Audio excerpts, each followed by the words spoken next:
한국신약학회와 CBS 잘잘법이 함께하는 요한계시록 연속 특강. 오늘은 한국침례신학대학교의 한철음 교수님을 모시고 천년 왕국이 무엇인지 그것에 관한 우리의 궁금증을 알아보도록 하겠습니다. 특별히 한철음 교수님께서는 요한계시록 전공자이시기도 합니다. 교수님, 성경의 종말론에 대해서 얘기하면 우리가 천년왕국이라는 말을 자주 듣게 되는데 천년왕국이라는 말은 성경에 어디에 등장하고 천년왕국이 도대체 어디에서 이루어지는 것인가? 땅인가 아니면 하늘인가? 이 질문에 대해서 좀 답을 해주셨으면 감사하겠습니다. 네, 천년왕국이라는 정확한 표현이 성경에 등장하진 않습니다. 그 대신에 요한계시록 20장 4절을 보면 예수를 증언함으로 인해서 그리고 하나님의 말씀 때문에 목배임을 받은 자들 즉 순교자들과 짐승에게 경배하지도 아니한 자들 그리고 짐승의 표를 받지도 않은 성도들이 살아나서 천년 동안 그리스도와 함께 왕노릇한다는 그리스도와 함께 다스릴 것이라는 구절이 등장합니다. 이 구절을 근거로 우리가 천년왕국이라는 말을 사용하는데 크게 두 가지 흐름이 있습니다. 문자적으로 해석하시는 분들이 있고 상징적으로 해석하시는 분들이 있습니다. 문자적으로 해석하시는 분들은 요한계시록 19장 11절 이하의 예수님의 재림에 대한 묘사와 요한계시록 20장 1절부터 3절까지의 무저갱의 사탄이 갇히는 묘사 그리고 요한계시록 20장 4절에 나오는 천년왕국에 대한 묘사가 연대기 순으로 시간 순서로 기록된 묘사라고 생각합니다. 이분들은 그 순서만 문자적으로 받아들일 뿐만 아니라 그 표현도 문자적으로 받아들입니다. 그래서 요한계시록 19장에 나오는 대로 예수님의 재림이 먼저 있고 그 다음에 예수님의 재림과 더불어서 요한계시록 20장 1절, 2절, 3절에 나오는 대로 사탄이 무저갱에 천년 동안 문자적으로 정확히 천년 동안 갇히는 사건이 생깁니다. 그런 다음에 요한계시록 20장 4절에 나오는 대로 순교자들이 살아나서 이것도 문자적으로 해석하기 때문에 몸의 부활이라고 봅니다. 순교자들이 몸이 부활하여서 정확히 천년 동안 이 땅에서 왕노릇할 것이라고 해석합니다. 19장의 예수님의 재림과 사탄의 결박 그리고 천년왕국을 문자적으로 해석하시는 분들은 예수님이 재림하시고 나서 사탄이 천년 동안 결박되고 그리고 나서 죽은 자들이 부활해서 이 땅에서 천년왕국을 누릴 거라고 믿는데 이 해석을 전천년설이라고 합니다. 그러니까 전천년설은 천년전설로 바꿔서 기억하시면 도움이 됩니다. 그러니까 천년왕국 전에 예수님이 재림하신다고 보는 견해입니다. 이 해석에 따르면은 예수님이 재림하심으로써 사탄이 결박당하기 때문에 예수님의 재림 전까지 이 세상은 굉장히 사탄의 활동이 왕성하게 일어날 것입니다. 그래서 전천년설을 믿으시는 분들은 예수님의 재림이 가까울수록 세상이 점점 악해지고 힘든 세상이 될 것이라고 생각합니다. 이런 문자적 해석과 달리 19장의 재림과 사탄의 결박과 천년왕국에 대한 묘사를 상징적으로 해석하시는 분들도 굉장히 많습니다. 이 상징적 해석을 대표하는 해석으로는 후천년설과 무천년설이 있습니다. 후천년설은 천년 후설이라고 생각하시면 도움이 됩니다. 그러니까 요한계시록 20장 4절에 나오는 천년왕국이 있고 난 후에 요한계시록 19장에 나오는 예수님의 재림이 있다고 보는 것입니다. 후천년설을 믿으시는 분들은 사탄의 결박이 그러니까 예수님의 재림 때 이루어지는 것이 아니고 예수님의 지상 사역과 예수님의 십자가 사건을 통해서 사탄이 치명적인 상처를 입었음을 말하는 표현이라고 상징적으로 해석합니다. 그렇기 때문에 예수님이 이 땅에 초림하신 이후로 사탄은 결정적인 힘을 발휘하지 못합니다. 그렇기 때문에 이 해석을 따르는 후천년설에 따르면 세상은 점점 좋아질 것이라고 봅니다. 마찬가지로 죽은 자들이 부활한다는 것도 몸의 부활을 가리키는 것이 아니고 죽은 영혼들이 영적으로 부활하는 우리가 교회에서 흔히 말하는 거듭남 혹은 중생을 의미한다고 해석합니다. 정확한 천년이 아니고 천년이 상징하는 완벽한 수, 완벽한 긴 시간 동안 이 땅에 하나님의 의와 평강의 나라가 도래한다고 생각하는 것입니다. 또 상징적으로 해석하는 또 다른 해석으로 유명한 것은 무천년설이 있습니다. 그러니까 사실 무천년설과 후천년설은 굉장히 흡사합니다. 예수님이 십자가에서 죽으심으로 사탄이 치명타를 입었다고 보는 점도 후천년설과 무천년설은 동일합니다. 여러분이 무천년설이라는 말에 들으시면은 천년왕국이 없다고 말하는 것인가 이렇게 오해할 수도 있는데 정확히 말하면은 무천년설에서는 천년왕국이 없다고 보는 것이 아니고 눈에 보이는 가시적인 천년왕국이 없다고 보는 것입니다. 그러니까 무천년설을 믿으시는 분들은 하나님의 나라가 세상 사람들이 보이게끔 임하는 것이 아니고 교회 성도들의 마음속에, 그리고 때로는 그 죽은 성도들이 하늘에서 예수 그리스도의 통치를 받는 그런 것에 대한 상징적인 표현이라고 생각합니다. 반면에 아까 말씀드린 대로 후천년설에 따르면은 이 세상이 실제로 좋아져야 합니다. 우리가 복음을 전해서 세상에 하나님의 의가 이루어지고 하나님의 공의가 이루어지고 또 사회 개혁이 일어나서 세상이 점점 좋아지는 그런 가시적인 천년왕국이 임한 후에 예수님의 재림이 있다고 보시면은 후천년설이고, 세상이 꼭 좋아지는 것은 아니고 세상에는 여전히 선과 악이 공존하고, 그렇지만 그리스도의 통치가 믿는 자들의 마음속에서 그리고 교회 안에서 이루어진다고 보면은 무천년설에 해당합니다. 그러니까 무천년설의 아버지라고 우리가 흔히 말하는 어거스틴이 무천년을 주장한 이후로 많은 교회에서 무천년설을 따랐습니다. 어거스틴은 예수님의 초림과 재림에 해당하는 교회 역사 전체가 천년왕국에 해당한다고 보았습니다. 네, 아주 전천년설, 후천년설, 그다음에 무천년설 정확하고 분별 있게 설명해 주셔서 저희가 그 차이를 잘 알 수 있었습니다. 그런데 우리가 이제 궁금한 것은, 그럼 과연 이 견해 중에 어떤 견해가 옳고 어떤 견해는 좀 잘못됐는지 우리는 어떤 견해를 선택해야 되나요? 우리가 요한계시록을 읽다 보면 그러니까 상징적 해석과 문자적 해석 사이에서 하나만을 결정해야 될 때가 있습니다. 예를 들면 요한계시록에서 예수님은 어린 양으로 등장합니다. 우리가 어린 양을 문자적으로 해석해서 예수가 정말 음해하고 우는 양이구나 이렇게 생각하면 이제 문제가 심각해지는 거죠. 마찬가지로 요한계시록에서 적그리스도 혹은 거짓 선지자를 짐승이라고 말합니다. 정말로 뿔 달린 짐승, 괴물이 적그리스도는 아니겠죠. 그런데 간혹 상징적으로 해석하든 문자적으로 해석하든 큰 문제가 되지 않는 경우도 있습니다. 그러니까 제가 볼 때 요한계시록 20장 4절에 나오는 천년왕국이 이 경우에 해당합니다. 앞에 말씀드린 문자적으로 해석하는 전천년설을 취하든 상징적으로 해석하는 무천년설 혹은 후천년설을 취하든 큰 문제는 없다고 봅니다. 전천년설이 맞는지 후천년설이 맞는지 무천년설이 맞는지를 생각할 때 한번 우리가 짚고 넘어가야 할 것은 이 견해들을 어떤 사람들이 주장했는지를 살펴보는 것이 중요합니다. 아마도 오늘날 가장 널리 받아들여지는 견해는 무천년설인 것 같습니다. 어거스틴이 5세기에 무천년설을 주장한 이래로 우리 종교개혁가 대표적인 깔뱅과 루터도 무천년설을 믿었습니다. 그렇다고 해서 무천년설이 옳고 후천년설과 전천년설은 틀리다고 볼 수 있느냐? 그렇게 문제는 간단하지 않습니다. 어거스틴이 등장하기 전에 초대교회에서 그 당시 교회의 지도자들이었던 교부들 대부분은 문자적으로 해석한 전천년설을 믿었습니다.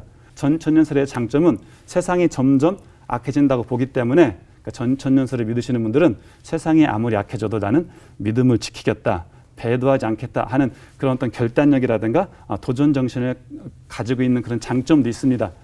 반면에 후천년설은 세상이 점점 좋아지고 세상이 점점 좋아진 후에 예수님이 재림한다고 믿었기 때문에 복음 전도라든가 사회 개혁을 통해서 세상을 점점 좋은 세상으로 만들려는 시도를 많이 하게끔 하는 그런 순기능도 있었습니다. 후천년설을 지지한 대표적인 사람 중에 하나는 감리교회 창시자인 존 웨슬리고 그리고 조나단 에드워즈 등이 있습니다. 그런데 후천년설이 제1차 세계대전과 제2차 세계대전이라는 아주 심한 어떤 세계의 어떤 그런 고통을 겪은 후에 세상은 점점 좋아지는 것이 힘들겠구나 하는 생각을 사람들이 하게 되면서 전천년설이나 무천년설에 비해서 인기가 떨어지는 것은 사실이지만 지금도 여전히 후천년설을 믿고 복음 전도와 사회 개혁을 통해서 세상을 정말 하나님의 통치가 임하는 세상으로 바꾸려고 시도하시는 분들이 많이 계십니다. 우리가 전천년설과 후천년설, 무천년설 중에 무엇이 맞고 그르고를 아는 것도 굉장히 의미 있는 일이지만 전천년설이 말하는 그 의미, 그러니까 세상이 점점 악해져도 믿음을 지켜야 한다는 그 숨은 뜻, 그리고 세상을 복음과 사회 개혁을 통해서 정말 하나님의 의와 평강이 다스리는 좋은 세상으로 만들어야 한다는 도전을 주는 그 후천년설의 의미, 그리고 우리가 교회가 특히 세상이 어떻든 간에 우리 교회 성도들의 마음에서는 그리스도의 통치가 온전히 임해야 한다는 무천년설의 의미를 우리 삶에 적용하는 것이 더 중요하지 않을까 생각합니다. 네. 근데 요한계시록의 청년왕국 또 예수님의 재림하면 늘 휴거라는 말이 붙는 것 같아요. 성도들이 환난 전에 하늘로 들림을 받는다. 이걸 휴거라는 말로 쓰는데 이 앞에서 설명하신 이 견해들을 비춰볼 때 이 휴거를 어떻게 이해해야 좋을까요? 네, 제가 요한계시록으로 설교를 하거나 강의를 하면은 늘 받는 질문이 666의 페리칩이라는 질문하고 휴거가 있느냐 이런 질문을 많이 받습니다. 휴거는 문자 그대로는 끌어서 들어 올린다는 뜻입니다. 전문 용어로서 의미하는 바가 중요한데 그 의미는 무엇이냐면 환난 전 휴거를 의미한다는 것입니다. 사람들이 나 휴거를 믿는다 그렇게 말할 때는 우리가 언젠가 내가 공중으로 끌려 올려가서 예수님을 영접하고 예수님을 만날 것이라는 의미로 쓰는 것이 아니라 종말의 때 이 세상에 7년 대환란이 있을 것인데 그 대환란 전에 나는 휴거되어서 하늘로 올라가고 공중으로 올라가고 나는 이 땅의 대환란과 상관없을 것이다. 즉 종말론적 재앙, 대환란을 비껴갈 것이라는 의미에서 휴거를 씁니다. 그런데 우리가 정말로 종말론적 환란을 교회가 성도들이 비껴갈 것인가를 우리가 짚어볼 때 꼭 기억해야 할 것은 신약 성경의 전반적인 메시지가 그런 환란 전 휴거를 지지하는지 그리고 요한계시록의 전반적 메시지가 환란 전 휴거를 말하는지를 살펴보는 것이 중요합니다. 제가 한두 구절만 예를 들겠습니다. 예수님께서 요한복음에서 세상에서 너희가 환란을 당하나 담대하라 내가 세상을 이기었노라고 말씀하셨습니다. 그러니까 제가 볼 때 성경의 바울서신도 그렇고 복음서도 그렇고 성경의 전반적인 메시지는 그러니까 예수 그리스도를 믿는 길은 고난의 길이고 십자가의 길이라는 것입니다. 예수님은 명확하게 말씀하십니다. 자기 십자가를 지고 예수님을 따르지 않는 자는 능히 예수님의 제자가 될 수 없다는 것이 우리가 지금 우리 인간의 성정으로는 참 받아들이기 어렵지만 성경은 분명하게 가르칩니다. 예수님을 믿는 길은 십자가의 길이고 고난의 길이라는 것을 요한계시록은 이 사실을 더 분명하게 가르칩니다. 요한계시록 7장에 보면은 흰옷 입은 그 무수한 사람들이 등장하는데 이 사람들의 정체성은 무엇이냐면은 큰 환란을 통과한 자들입니다. 그러니까 요한계시록에서 구원받은 큰 무리는 환란을 비껴간 사람들이 아니고 큰 환란을 통과한 자들입니다. 요한계시록 2장 3장을 보시면은 예수 그리스도께서 소아시 7교회의 메시지를 전달하면서 꼭 이렇게 말씀하십니다. 이기는 자는 이런 상급을 받을 것이다. 이기는 자는 이런 상급을 받을 것이다. 상급은 고난을 피해가는 것이 아니라 고난을 통과해서 이기는 것입니다. 요한계시록 11장에 보시면은 교회를 상징하는 두 증인이 나오는데 두 증인은 예수를 증언하다가 순교를 당하기도 합니다. 14장에 보면은 어린 양을 따르는 14만 4천이 나오는데 14만 4천은 어린 양이 어디로 가든지 어린 양을 따르는 자들입니다. 그러니까 꽃길을 밟을 때만 어린 양을 따르는 것이 아니라 그러니까 자갈길, 심지어 순교의 길, 십자가의 길을 어린 양에 가면은 그 길을 그대로 따라가는 사람들이 속량함을 받은 14만 4천입니다. 이런 것처럼 요한계시록은 순교가 복이라고 말합니다. 요한계시록 14장 13절을 보시면은 지금부터 주 안에서 죽는 자들은 복이 있다. 그러니까 요한계시록은 순교를 복이라고 말합니다. 어떻게 보면 요한계시록을 사람들이 싫어하는 이유 중에 하나는 혹은 잘 읽지 않는 이유 중에 하나는 그러니까 요한계시록의 메시지가 어렵기 때문일 수도 있지만 그 이런 순교를 복이라고 말하는 요한계시록의 그 메시지가 우리 인간의 성정, 우리의 어떤 편안하고 세상에서 부귀영화를 누리고자 하는 그 인간의 어떤 인간의 본성과 부합하지 않기 때문에 요한계시록이 어쩌면 인기가 없는 것이 아닌가. 그런 관점에서 요한계시록 20장 4절에서 왜 천년왕국의 모습을 묘사하느냐? 그러니까 천년왕국이 이런 곳이다. 그런 정보를 주는 것이 아니고 그러니까 이기는 자에게 이 말 상급을 보여준다는 의미에서 환란 전 휴거설은 좀 요한계시록의 메시지에 좀 부합하지 않는 측면이 있지 않을까 생각합니다. 그래서 no pain, no gain이란 말이 있죠. 고통이 없으면 얻는 것이 없다. No cross, no crown. 그러니까 십자가 없이는 면류관이 없다는 것이 요한계시록의 메시지이고 만약에 누군가가 십자가 없이도 면류관이 있다고 가르치면은 요한계시록에서 그렇게 아주 질타하고 비판하는 그 거짓 선지자의 가르침에 해당한다고 볼 수 있습니다. 네, 오늘 정말 귀한 메시지 또 성경 해석 많이 들었습니다. 또 더 나아가서 오늘 우리 현대 그리스도인들에게 전하는 메시지는 무엇이라고 생각하시는지요? 기독교인들이 가끔 이제 실수를 범하는 것 중에 하나가 이제 하나님을 열심히 바라봅니다. 우리가 하나님을 열심히 바라보죠. 예배도 드리고 기도도 하고. 그런데 정작 하나님이 바라보시는 세상을 못 볼 경우가 있습니다. 그러니까 독생자를 주실 만큼 사랑한 세상을 보지 못하고 사랑하신 세상을 보지 못하고 하나님만 바라보면은 아마 하나님이 그렇게 썩 기뻐하진 않으실 것 같습니다.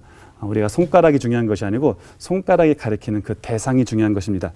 요한계시록에서 천년왕국이 무엇인지, 천년왕국의 실체, 전천년설이 맞는지 후천년설이 맞는지 무천년설이 맞는지를 아는 것 의미 있는 일이지만 그것보다 더 중요한 것은 이런 천년왕국에 대한 묘사를 하나님이 왜 보여주셨는지 그 목적을 아는 것이 훨씬 더 중요하다고 생각합니다.